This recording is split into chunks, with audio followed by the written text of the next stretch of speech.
Hi, everyone. Susannah Sprague here with My Best Life, where, it's that bi-weekly podcast where I get on here and I just talk to some of my favorite people I find fascinating, people who I want to just pick their brains and find out like what makes them tick and how do they find joy and how do they find balance and how do they navigate this crazy world we live in. So, and then this week's guest is just near and dear to my heart. I love her to death. I've known her for a very, very, very long time, like decades, plural, like a long time. And I'm so happy she's here. And, we go way back and I cannot wait for you guys to hear just about her life and like how she got to where she is. And so please welcome my guest this week, Daisy De La Hoya.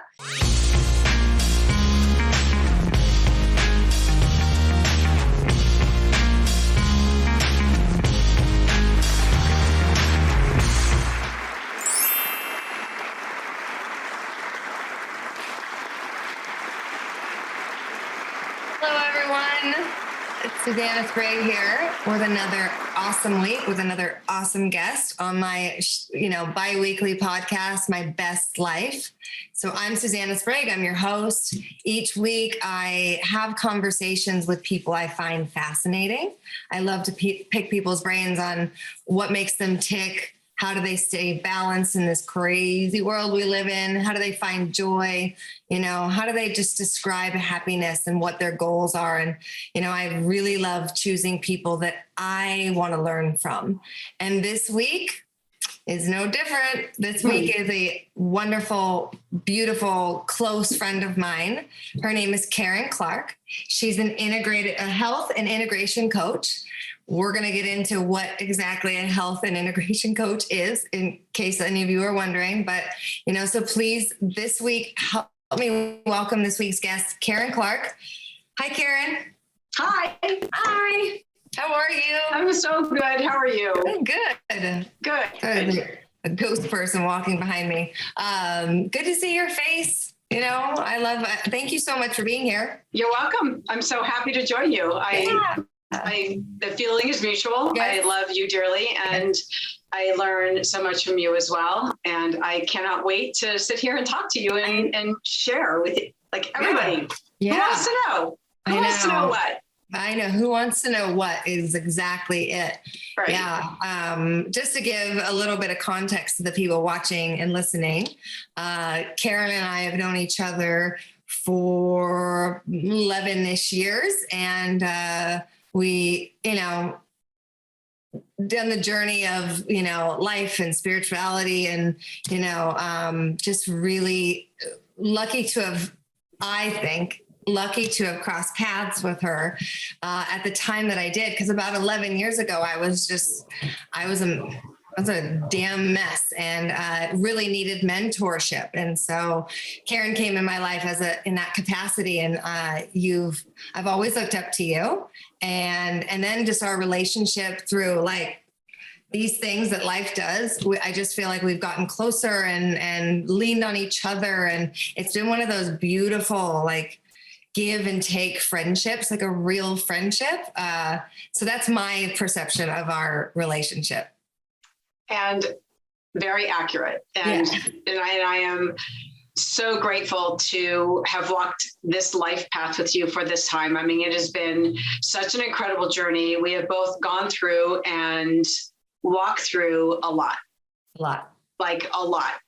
More than any two people probably need to. Okay. And as you just said, us being able to truly show up for one another in a way that is so knowing without any explanation of, hey, this is what happened for the last 5 years. It's like, oh no, exactly what's been going on. And stepping into the roles of both mentorship, both, giving and receiving has been amazing. Yeah. And watching the transformation of you.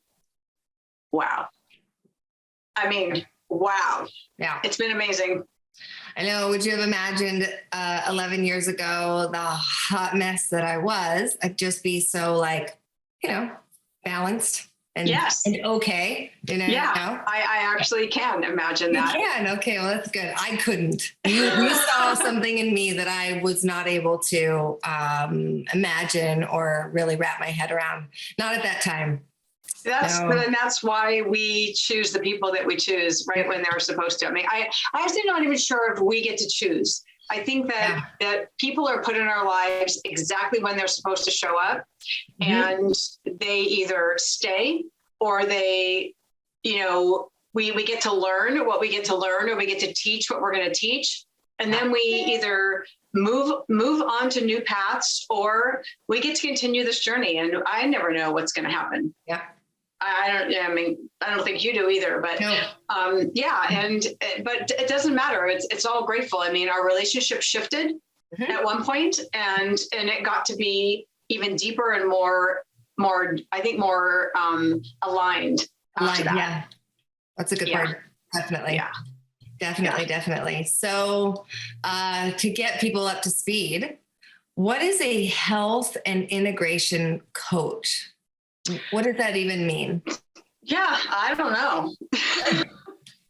Well, if anybody knows, it would be you. So if you were to know, if you were to be able to describe it. So I think it's a combination of things. A health coach traditionally doesn't just deal with issues relating to food or health. It's like the whole thing. It's like what's on our proverbial plate, like the whole plate, our life.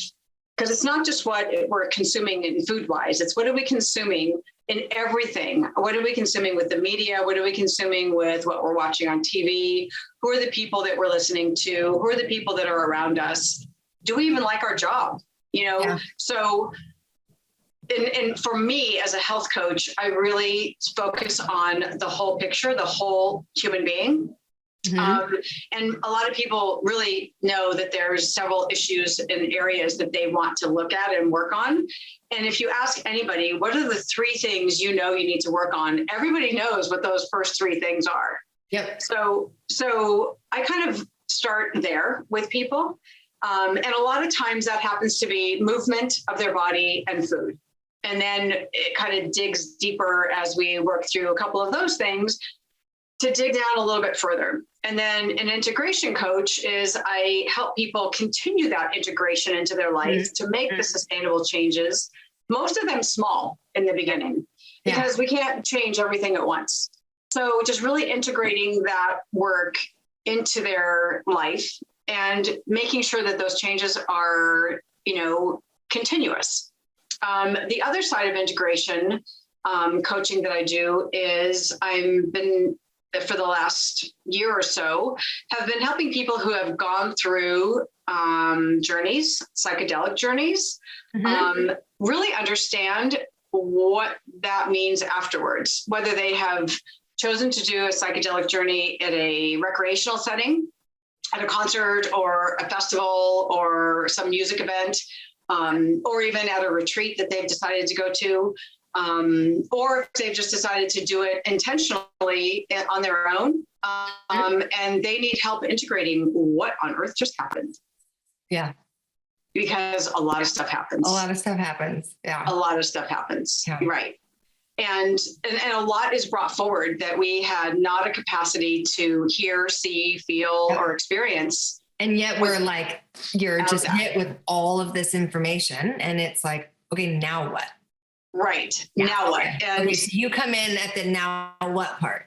I come in at the now what part. Okay. Yes. Okay. Yes. And I'm not a doctor and I'm not a nurse, nor am I a therapist. I am a integration coach and I have been trained and I'm certified. And so that allows me to be a little bit more free to have conversation and without the loss of a license or something else that, could be taken away from me, like my medical degree. But I've been practicing this and training for this and integrating my own stuff for quite some time now. Yeah. And working with my friends. And so I decided to become certified in that because it was really important to me that people, it's almost physically impossible to have one of those mind opening experiences and then put your head back in the sand. Yeah. It's almost impossible. I mean, I've watched some people do that and they are so uncomfortable. Like they are not okay. Yeah. Like it's not that they're not okay. They just know. They know that something needs to shift and something needs to change, and they need to figure that one out. Yeah. So it's been an interesting experience. Yeah. It's definitely been an interesting journey. I would imagine. Yeah. The kinds of people you come in contact with, because I would imagine that somebody that's interested in that kind of experience, that kind of soul cracking open experience, those kinds of people are already interesting as it is. And then they go and crack open right. and see the secrets of the universe, and then they come to you, and I just would imagine that the kinds of people you get to interact with are probably very interesting. Interesting, and from every walk of life. Yeah. From everything. I'd love to talk about that part, because when we think about these plant medicines and things like that, I think that there's a misconception, perhaps, whatever, coming from a very older time and older perception of them, to where it's like a certain kind of person, does those kind of medicine, or is even interested in that kind of medicine. So I'd love to talk about how it's all walks of life, that sure. Yeah. Talk about that. Yeah. So it's been, I'm a walk of life, the older people that I get to experience and sit with are a walk of life. There's people who are in their 70s who are looking for, a different experience than what pharmaceutical meds can provide to them. What they're, they know that they have a trauma, and they've known it their whole life, and they want to feel better. They want to have their heart be open a little bit more. They want something different going on in their head. They want to stop the looped PTSD thoughts. They want to stop the constant worry, the constant struggle inside of them, the massive depression. The world right now is in probably the worst state it's been in terms of mental health. And people are still not talking about that. Right. And I find that it has just been some of the most heart-opening as well as mind-opening experiences for people. I've sat with people who are in recovery. I've sat with people who can't be in recovery. They just keep going in and out, in and out, in and out. I've sat with people who have nothing to do with recovery, and not in a bad way, but just that's not where they're at. Most of the people are everyday human beings just going to work. They are, attorneys. Some of them are doctors. Some of them are ER nurses. Some of them are just the barista at the coffee shop. It's every single person mental health is not discriminatory. Doesn't discriminate. No. Yeah, it does not discriminate. And this isn't also just about mental health. This is about wanting to dive deeper into a spiritual realm of consciousness. Well, and for that richer experience while we're here. I mean, we're only here for like a blip, right? So why not go deep? I mean, why not? And just my own personal experience that I've been so grateful to be able to have an experience and be willing to have it. I was terrified for many, many years, and I was like, hard no, like I can't do that. Yeah. I'm going to lose my sobriety. I'm going to lose my something. Yeah. And it had nothing to do with sobriety. It had everything to do with recovery. Yeah. And my recovery is the most important thing in my life. Yeah. And I have switched it. And the narrative for me has become my own personal recovery and my own spiritual recovery. And that has become so much more powerful and so much more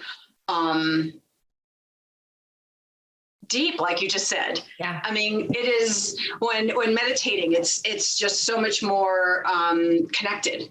So I am far more connected and in line with my head, my heart, and my gut. And I can't say that has been my experience in several years.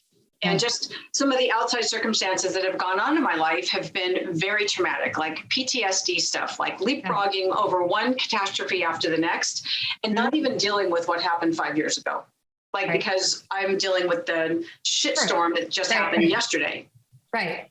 Or that's happening right now. I mean, who knows? So for me to be able to just come into myself and have that peace, and be able to dig deep into my meditation and into my journaling and my writing, and being able to connect with people on that same spiritual connection.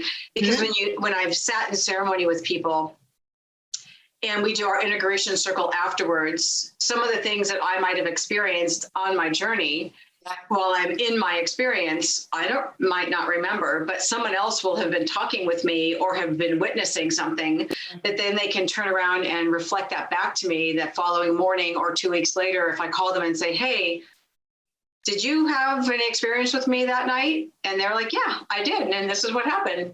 And I've been able to move so much crap out of my heart and out of my world as a result of that. Yeah.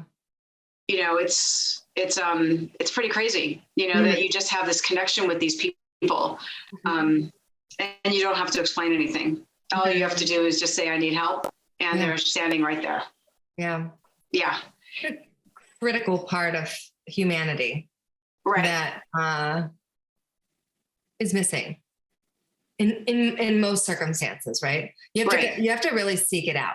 And you have to actually, in most ways, you have to create it, create that kind of connection, or at least create the opportunity to make a connection like that. But once you have it and see how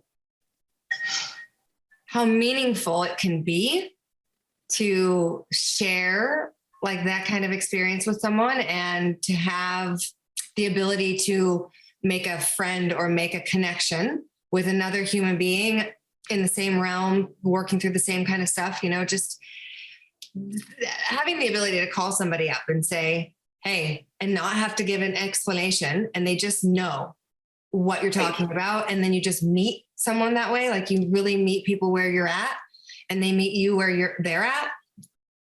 It's magic, it's absolute magic. It is the healing. Right. And some of the experiences that I've had in helping people with their integrations is, even though I'm not sitting with them in their ceremony, is that they are consciously more open to themselves, and also consciously more open and connected to other beings, because people have understood after sitting in ceremony that they are not on this planet by themselves anymore, or that they actually never were. That everything is connected, and that we are all connected. And, looking at someone and shaming them for something that they did or did not do doesn't serve any of us. It certainly doesn't serve the person that is seeking some assistance or guidance. And so really showing up for someone right where they are, and helping them move through whatever it is that they are experiencing, and trying to remember what their experience was has been pretty powerful. Yeah. And so what are some of the things that I guess some of the symptoms that people seek it out for? So they're looking to deal with depression, or what are like the common things that people they're seeking help for outside of the, pharmaceutical world? Like, what are some of the major things people look for help with? So to not, like I was just sharing, not shaming somebody. There's so many people who want to just have a recreational experience. Yeah. Good for them. Yeah. Hopefully they understand that they're safe, and I can guide people to places that are safe for them to be able to do that, with no, if that's what they're going to go choose, then there should at least be some resource for where they can go to have that experience and be safe. Yeah. So I'm not saying, oh yeah, here, go take this, go do that over here. Because it's still against the law to do that. And I'm not doing anything that's against the law because I don't want to go to jail. No. Right.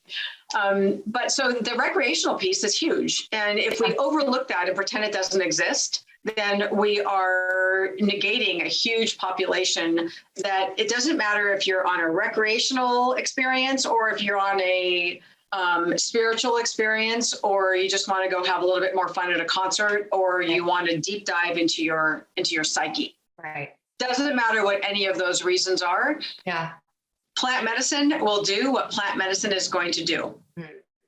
Yep. So it's either going to heal what needs to be healed, or it's going to release what needs to be released, or both, or none, or who knows what's going to happen. Who knows what's going to happen? Who knows? So but that's where you come in, right? So like, you don't know what's going to happen. Now, if someone experiences whatever they experience and they just don't know what to do with it. Yes. Your role is to guide them through it or help. Like, what are some of the things that you ask them? Right.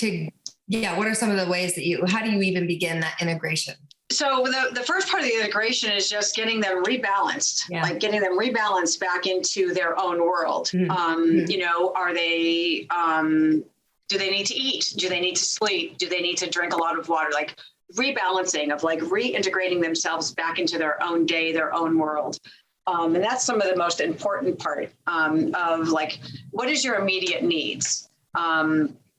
And just kind of like figuring out whether they are, in a heightened emotional state, are they kind of grounded, all of that. And then, so, and that could take right there, that could take 1 or 2 days, because sometimes people don't sleep. And a lot of times they don't eat, they don't drink, which is also not good. So, during your experience, you should have access to food and water and making sure that all of that is good. Yeah. And the second part of it is just like controlled reflection, like really reflecting back on what do you remember? What do you remember about your experience? What do you remember about some of the things that were transpiring for you during your journey, or with you during your journey with other people, and just really trying to figure out what that is with people. The other part is the emotion, the recognition of the emotional responses to those reflections. Like, are they angry? Are they sad? Are they happy? Are they scared? Are they completely confused, have no clue what any of this means? We need to make sure that we are, as coaches, helping people like decipher all that stuff. It's pretty important. Yeah. We also ask people to like scan their body. Where are they feeling these emotions? Are they feeling them in their gut? Are they feeling them in their heart? Are they feeling them in their head, in their eyes? Yeah. Are their hands tingling? Like all of that stuff. Yeah. And then process those emotions. Where do we think they're coming from? Yeah. Like how far back? Yeah. Where did that come from? And then kind of walking through those. Yeah. Yeah. So that's the hard part. Walking through the emotions. Do we need to resolve something? Do we need to change something? Do we need to learn a lesson from something? Do we need to do that now? Or is some of this going to happen later on? Is it going to happen in 2 weeks? Mm-hmm. A lot of times integration does not happen in the first week. Sometimes integration can happen up to 2, 3, 4 years later. It's like, oh my God, that's why that happened. Right. And we have no idea. I had one experience where I felt disconnected, alone, not part of a journey. Mm-hmm. And I was like really uncomfortable the whole time. Mm-hmm. All I wanted to do was go home. Yeah. And in the journey that I was in, you're not allowed to walk out that front door until the next morning. You have to stay where you are. Yeah. And I was like, fuck this. Yeah. I do not want to be here. Yeah. And so I just eventually went to sleep. And what I discovered later was that I needed to get grounded where I was in my home. And I was not grounded in my home. I had not been grounded for several years for a couple of reasons. Yeah. And so my biggest lesson in all of that was my thought during that whole process was all I wanted to do was go home. Mm-hmm. I wanted to go home to where I live. Yeah. And I had not felt grounded where I lived. Mm-hmm. So that gave me this huge experience that I am still integrating. Mm. And it's been about a month. Yeah. And it was hard, really hard lesson. So thank God I have coaches for myself that help walk me through that stuff. And some of the people who were there, we actually just had a dinner on Friday night with all the people that were there, and we all got to integrate again and share in an integration circle. And it was just the most amazing experience to be able to hear feedback from other people about what that looked like and what that felt like while they were experiencing it with me and where I am now with it. And they were just like, wow. Yeah. How awesome is that? So, but the other part is setting your attention for your new experience. So my setting of my intention for all that experience is I have specific things that I have written down of what I'm doing to get myself more grounded into my own home where I'm living now. Yeah. And do you mind sharing a couple of examples? Like how would one person become more grounded at home? Yeah. So up until 2 weeks ago, I would go to my studio. I'm a Pilates instructor as well. Mm-hmm. I would go to my studio to do my meditation, to do my prayers, to do all the things that get me grounded. Mm-hmm. And so I started doing all of my meditation and prayers at home. And I set up this altar in my bedroom, which is where I can go and find some nice quiet peace with my dogs because they like to meditate with me. And so I have all my stones. And by the way, being an adult and getting rocks for your birthday or holidays is pretty fabulous. Yeah. So I have all these stones and like my Buddha set up and all my meditation, everything, and all my like altar stuff. And I just really started digging into my meditations at home and my prayers and walking through my home and picking up the things that were not aligned with what I am and who I am, and either putting them away, putting them in a box, getting rid of them, or deciding that they are a part of me, and just really making my space mine. And sounds so simple, like, well, why didn't you do that before? Because I didn't. Because I wasn't grounded, because I hadn't received the information in the lesson or the whatever I needed to receive yet. Yeah. And I couldn't, one of the other things that's really fabulous is I could not have gone into a therapy session and like had this conversation with someone because I didn't even know I needed to have the conversation. Oh, you don't know what you don't know. And especially about yourself and about, until it finds its way up into your consciousness. Right. That could take an entire lifetime. Like some of your people that are in their 70s, it's taken them 7 decades to really get in touch with these deeper desires or ideas or needs or whatever it is. Yes. Yeah. And so I think that these, experiences, what they do is speed up the process, so that the deeper stuff can break through faster. Absolutely. I would just never try to your consciousness, easier. It like unravels like blockages or walls or whatever stuff that we put up, cracks it open. Well, the interesting thing is, we live in our conscious mind at about 10%, like that's where we operate from. Mm-hmm. But we have another 90% of our brain power and our brain thoughts are our unconscious and subconscious thoughts. Yeah. And, and where we get those from are old ideas, beliefs, and behaviors, probably from ancestors way down the road, way past that have been way past. And that gets put down into us. I asked my mom the next morning, I'm like, where do I get this belief that I don't belong? Mm-hmm. And we kind of dug into that. And it's so awesome to be able to dig into that with your family and to be able to be open and honest and be able to share some of this stuff. Because as I heal and I grow and I do this work, my mom heals, my son heals, Right. my father who's passed heals. Right. More people get to heal than just me, because this is energy work, and we are all connected from energy. And so it's not just us that is healing and reaping the benefits. Yeah. So are you seeing that with your family? Are you seeing the benefits? I know your mom's also an awesome lady, but is this something that is like healed your relationship with her? My relationship with my mom has been pretty healed for a long time. Yeah. She's also decades sober, and recovered. And so she and I have been able to have some pretty fabulous experiences together, both spiritually as well as just being mother and daughter, and now as being adults.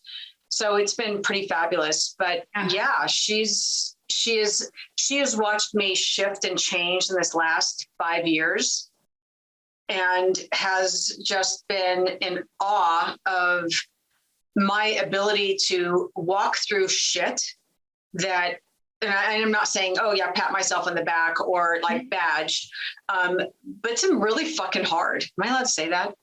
Well, we'll edit it out. Don't worry. Okay. Yeah. It's been really hard. She just looks at me and she's like, I can't believe that you get out of bed every day. Yeah. Yeah. So her being able to watch me do that has given her a new experience when she's had some rough times. And so she knows now that she can count on me in ways that she's never been able to. And the really interesting thing is that I don't know, maybe I shouldn't say this, but my mom has chosen to start using microdose amounts to start microdosing at 77 years old, and is experiencing more happiness and more connectivity to her own self and the rest of us in the house, and to some of her friends that she has not been able to see for a long time. Wow. And it's been, I was blown away. I was totally blown away. Yeah. It's time, right? It's time for the collective to shift, and it is happening. I mean, I would say even before the, pandemic and all of that craziness, I think there was a shift, and then that happened, and it still has been shifting in very different ways. But I just think that plant medicine is a major part of this big shift that is necessary. And because what you're describing of like how the wisdom and the things that come from people's experiences, whether it's recreational or medicinal or spiritual or whatever, right. You're getting information, whether you're at a concert or like whether you're at Coachella or you're with a shaman, like you're going to get some information. Right. And absolutely. So that information is either, no matter what you believe in, it's coming from some other place. Maybe it's really deep inside you or it's really far outside of you, whatever you believe. Right. So I think the more and more people that become open to the idea that there's just these deeper layers, and then plant medicine opening up the consciousness of the individual, which then opens up the consciousness of the whole. I think it just plays this integral part in the shifting of humanity. And I'm for it. I'm here for it. I think it's like, it's right on time, but it's right on time. Yeah. It's going to be one of the pieces that heals, for sure. As we come out of this, interesting time that we're in. So, but yeah. And then on another note, you're the CBD queen, right? To me, because you are anytime anybody has a question about CBD for their dog or CBD for their teenager or CBD for themselves, I send them to you because you dove into that world and really, really integrated for yourself, just the incredible amount of like benefits that CBD holds. So CBD is a lot more, people are so much more mainstream, right? Like grandmothers are like, yeah, CBD, Right. everybody's okay with CBD now. So I'd love to talk about that since we can really, openly talk about that. Before we get to CBD, you had asked me specifically, may interrupt you, but you asked me specifically about some of the major uses and trauma. Yes. Trauma. Okay. Yes. Trauma. Trauma and PTSD are some of the major go-tos. And they've been doing so many studies using specific psychedelics, both in microdose amounts and macrodose amounts, with guided therapy to really help patients. There's been many studies done with veterans that, they have this criteria, 17 and a half years of treatment-resistant PTSD. 17 and a half years of treatment-resistant PTSD.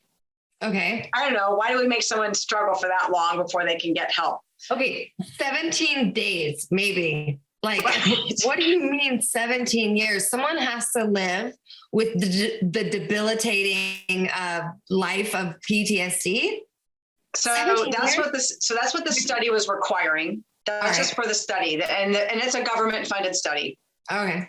And what they have found is that in 9 weeks, 3 treatments of a psychedelic under in a therapy setting, along with 3 therapy sessions each week for 9 weeks. So they do 3 treatments of a psychedelic along with, I think that's 9 therapy sessions. Yeah. 82% of those people are considered no longer PTSD. 82% of those people are no longer considered a PTSD patient. Okay. In 9 weeks. Wow. And then with continued therapy, some of those actually that percentage went up. It went up to 87%. Wow. So if another 5% after receiving additional therapy for the next 6 months, we're no longer considered PTSD. So let's do the financial. Let's follow the money on that one. You only need 3 doses of something, and you are not considered a PTSD patient, and you can actually go to work and have a relationship and be a parent and no longer experience your PTSD. And potentially no longer on psych meds. Right. Psych meds or alcohol or whatever other ways that people are trying to deal with these experiences. Wow. Right. Done. And no go right back and be like functional. Functioning humans. Wow. Happy, joyous, and free humans. Wow. It's the least we could do for someone who's, dedicated years of their life, to fight in our military. Like the least we could do is give them their life back. But it's not even for, the veterans are the ones who are receiving the studies, but it's for, any trauma, any PTSD trauma. It can be for first responders. It could be for, sexual assault. It can be for domestic abuse. It can be for anything. So we need to really dig into that a little bit, not today, but our world needs to dig into that a little bit more and be a lot more open-minded to what this is actually going to benefit. Because that along with therapy goes a long way when we all know that pharmaceuticals and therapy have not gone very far at all. And it's really scary. It's frightening. It is scary. And it's really sad. It's sad because it doesn't usually end there, right? If it were just Zoloft and your psychiatrist, we wouldn't be having a pandemic of PTSD. No, Right. No. Yeah. And because it doesn't usually just end with Zoloft and your therapist. It usually, the pain for many of us sufferers of PTSD, becomes the focal, like, I need to get rid of this pain. What do I use to get rid of this pain? And it just, you up the dose, or you try new things, or you go off the deep end, and it's, alcohol or narcotics, or, I don't know, there's all kinds of, or even like behaviors to deal with your pain, right, that are destructive, to society. So, I'd be really interested, and I am really interested and curious to see what happens as this becomes a more and more widely available, widely accepted, so I'm grateful that for people like you who are on this ground level. I mean, really, really, really, this is ground level stuff, because we're still underground. Yeah. Unfortunately, we're underground. Yeah. I mean, so to even be at this stage of it and be so passionate about it and to be so vocal about it, that's what it's going to take. It's just going to take the vocalization of what's going on without worrying about the repercussions of like telling people about it. We got to tell people. I don't worry about that anymore. I've already lost the friends that I'm going to lose. I know. Well, we're friends. I mean, anybody who would not be friends with you because of it, it's not my definition anyway of friend. Yeah. Agreed. Yeah. It's like, peace out. And see you later. Next. Yeah. Next. It's been an interesting journey of my life for sure. I from what I know of your journey, it is interesting. I think one day it'll be a movie I watch on the big screen. I doubt that. It's pretty interesting. Yeah. I think so let's talk about CBD. Let's talk about CBD. Yeah. Yeah. So what do we want to know? Well, and I've got the light coming in and I can't make it stop. So the light just keeps fine. moving around. You are glowing, right? I guess. You're glowing. You're radiant. Yes. So with CBD,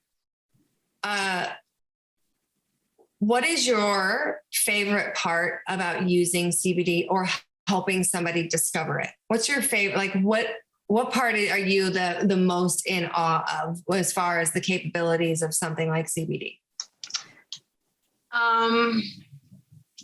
So CBD, it does so many different things. And really depending upon what kind it is, there's so many answers to that question. The very basic answer is CBD specifically works on our own endogenous cannabinoid receptors, which means we have internal receptors that accept cannabinoids, which is a word that people are like, what? How do you even say that? But it's plant matter. So the plant matter of the hemp plant or the cannabis plant gets into our body and it activates our receptors that we have in our body. And what that does when it activates them is it starts to kick off our own production of the two cannabinoids that our own bodies that we produce, which is anandamide, which stands for bliss or joy. And it reduces inflammation in the body. So the other word that is really big and long is 2-AG, which stands for something I can't even pronounce. I've been able to pronounce it like once or twice. Yeah. But so there's two cannabinoids. One is anandamide, one is 2-AG, and they both produce bliss, joy, or reduce your inflammation. So when you ingest CBD, whether you smoke it, whether you tincture it, whether you eat it, or you put on your skin, it can help your body either reduce inflammation or kind of bring your own endocannabinoid system back into balance. If it has a trace amount of THC, not even enough to get you high, it will activate those receptors to actually open and unlock and allow for the endocannabinoid system to start regulating your body, which goes up and down. So most of the systems in our body regulate in one direction. They either down regulate or up regulate, whereas the endocannabinoid system goes both directions. And the endocannabinoid system regulates the entire system of our body, like every system. It used to be thought that the immune system was the top system, but the endocannabinoid system regulates the immune system. So last time I checked, that means it's the top dog. Yeah. Yep. So if our endocannabinoid system is deficient, and there is actually now a term for that, which is called endocannabinoid deficiency. It means that that system is not creating balance and homeostasis in your body. And that's where a lot of disease can come from. Because when we're inflamed anywhere in our body, that is the root of all disease. Yeah. And that can be in your brain, it can be in your limbs, it can be in your gut, it can be in your heart, it can be in your lymph system, it can be anywhere. So if we're ingesting something that is putting our body back in balance, I don't know, maybe we feel better. Yeah. All around. Yeah. Oh, and our immune system is running at peak performance? Right. It can be. I mean, we have a lot more to do than just ingesting CBD to help our immune system become a little bit more potent and a little bit more robust, which is also what I talk to my clients about with the health coaching thing is, you know, really, what are we doing? What are we doing in our society? Like, we need to eat better. We need to move our bodies. We need to eat plants. We need to do a lot of different things. But there's many, many different kinds of CBD. There's isolate, which is just the one single molecule of CBD, which is really hard to just do anything inside your body as one single molecule. It's always best if you have what's called full spectrum CBD, which is made from the whole plant of the hemp plant specifically. It can be made from the cannabis plant as well, provided it's a lower THC plant. Or else it's not considered hemp and it's not considered legal in terms of being able to be sold on the shelves of like Rite Aid or the supermarket, which is where a lot of it's being sold, or even on Amazon. It would then be considered cannabis, and that's not allowed to be sold in something other than a licensed dispensary. Got it. Yeah. Got it. And you find it interesting, the defense, or like just the legalization. I'm still like, what do you mean there's a weed store on every corner? Like, what? I mean, granted, I love it in the broader sense.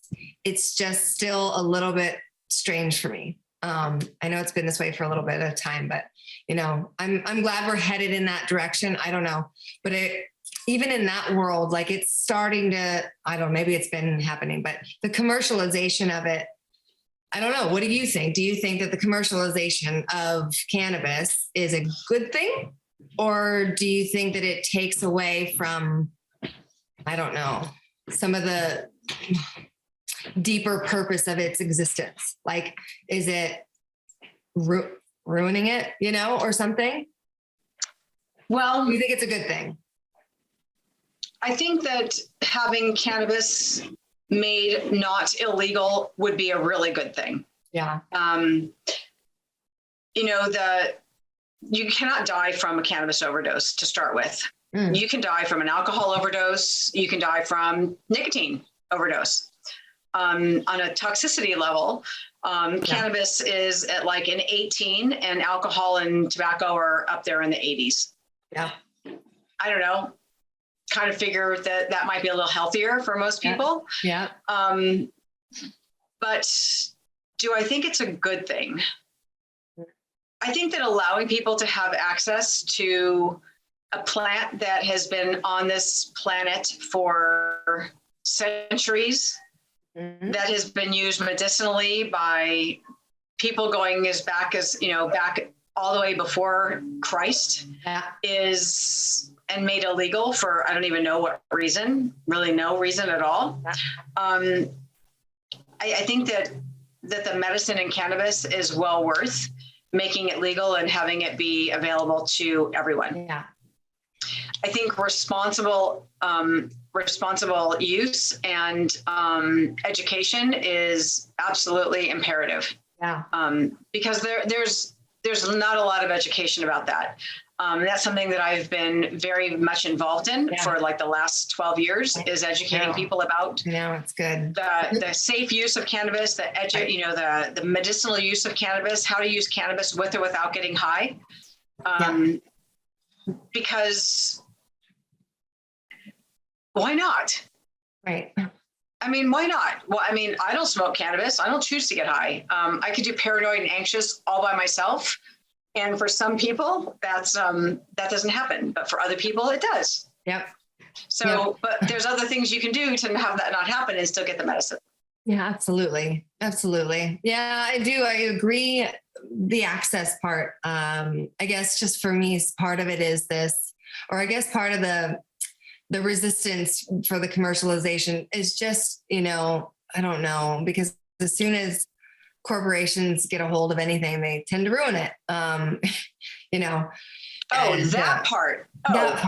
Yeah. That part. That's a whole nother conversation. That's another hour, right? Because we're already at, look at that. We're almost done with this. I know. I told you it would fly by super fast. But yeah, I mean, that is a whole nother hour. But I think that just starting with the individual and before someone goes and makes a decision to use cannabis for any reason, really just talk to someone like you who can help them make these decisions based on, well, why do you want to use it? What is it that you're using it for? And and really putting a mindful approach at the decision making, whether it's cannabis or some other plant, to use it for whatever reason. There's a lot of value in having a coach, somebody that will walk you through the why you're bringing it into your world. Because I think that the why matters more than anything. Would you agree? Agreed, 100%. Yeah. I think our intention behind why we're using anything that we're going to put in our body, specifically if it's for a medical purpose or even for a recreational purpose, but, looking at it from a medicinal point, like if someone wants to, help their anxiety or help pain or, let's just talk about those two, what else can we do? Because I also don't believe in the model of take a pill, fix your ill. If you're wanting to reduce your anxiety, why aren't you meditating? Oh, because I don't have time. Okay. So there's a saying, if you don't have 20 minutes to meditate, then you need to meditate for an hour. Yeah. Right. Yeah, exactly. And there's a lot to be said about that. But what our intention for why we're using anything is really important. Why are we using alcohol? Why are we smoking cigarettes? Why are we consuming junk food? Why are we not moving our bodies? Why are we sitting on the couch watching Netflix every day, all day, and not doing anything else with another human being? Yeah. Why? Right. Yeah. So, but to be intentional with what we're doing when it comes to plants as medicine is also really important. One of the things that I used to tell people, I had a CBD store in Studio City until COVID killed us. I used to tell people, to hold it up to your heart, hold it in your hand, hold it up your heart and thank the plant for its medicine. Yeah. And be intentional with what you're doing. And people would look at me like, what are you, a weirdo? And I'm like, I am. Total weirdo. Yeah. Total weirdo. Yeah. But this was pulled out of the ground and created into something for you to consume. Yeah. And it's a safe product. So why don't we thank it?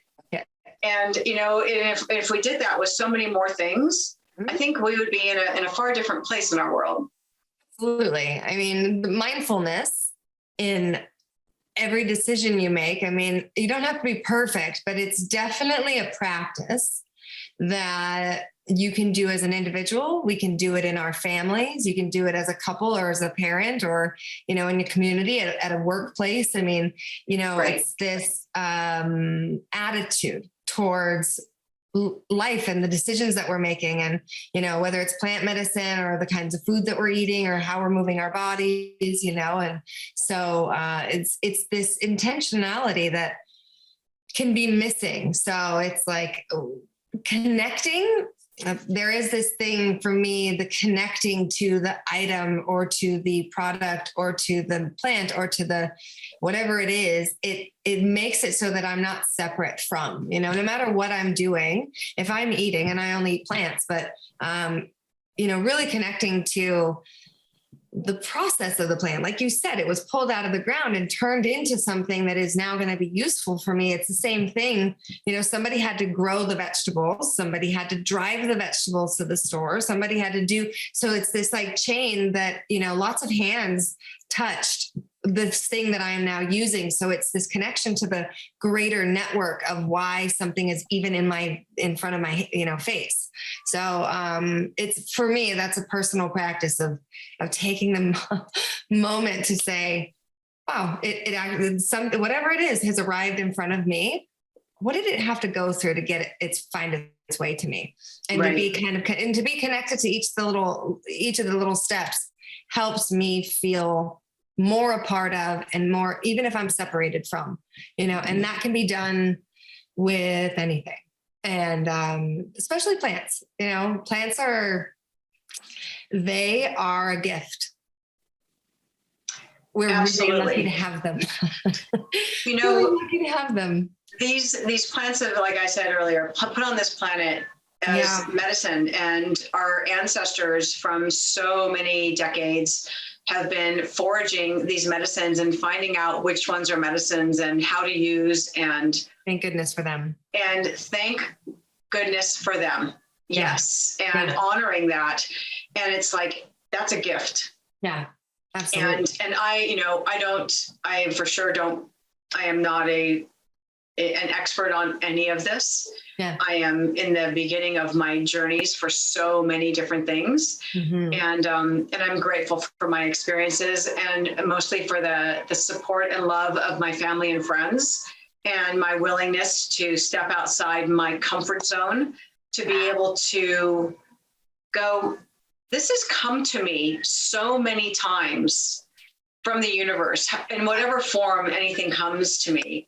Yeah. And I'm saying, I've learned to say yes instead of no. Yeah. Why am I saying no? What am I afraid of? Yeah, what am I afraid of? What am I afraid of? I'd like to not be afraid. Yeah. And so far, nothing has been anything other than healing. Yeah. I mean, like true deep healing using plants.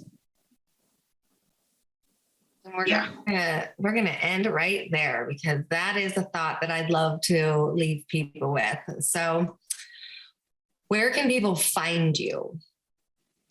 You can find me on joyfulmindbody.com, mm-hmm. and on Instagram at joyfulmindbody. And that's about it. Awesome. Yes. I'm around. I'm in the LA area. Yep. In the LA area. And you also do Pilates as well. Your newly moved studio. My newly moved studio. I do Pilates. It took me, change my clothes real quick to come in. Yeah, exactly. So, anybody that's listening and or watching and is interested in knowing more, please check out Karin, at joyfulmindbody.com. Joyfulmindbody.com. There you go. Joyful Mind. And, I personally highly recommend, if you just even have questions about it, we didn't answer them here, reach out to Karin. She's a wealth of information. And if she doesn't know the answer, the one thing that I do love about you, you're like, I'll point you in the right direction. So, it is about a sharing of knowledge, and it is about, no judgment zone. And so no matter where you're at, no matter what you're curious about how plants can help you, whether it's with your gut or your spirit or your headspace, your mental health, Karin is your lady. So I just want to thank you so much for coming and joining me.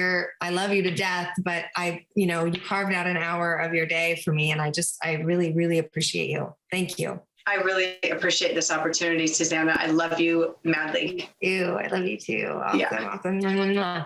Okay, guys. Thank you so much for joining me for another week of My Best Life. I'm Susannah Sprague. This has been Karin Clarke, and I'll see you guys in a couple weeks. Bye. Bye. Have a good day. Bye. Glutathione is a big word. It's the body's own master antioxidant. It's a scavenger for free radical, bacteria, and viruses. There are no products in the market with the ingredient NASET. NASET increases the production of glutathione that's in our body already to strengthen and enhance our immune system, elevate sense of well-being, support muscle strength and endurance, cognitive function, and liver support. It helps with increased energy and blood sugar regulation. Get your bottle of GSH Plus from www.salvationnutra.com.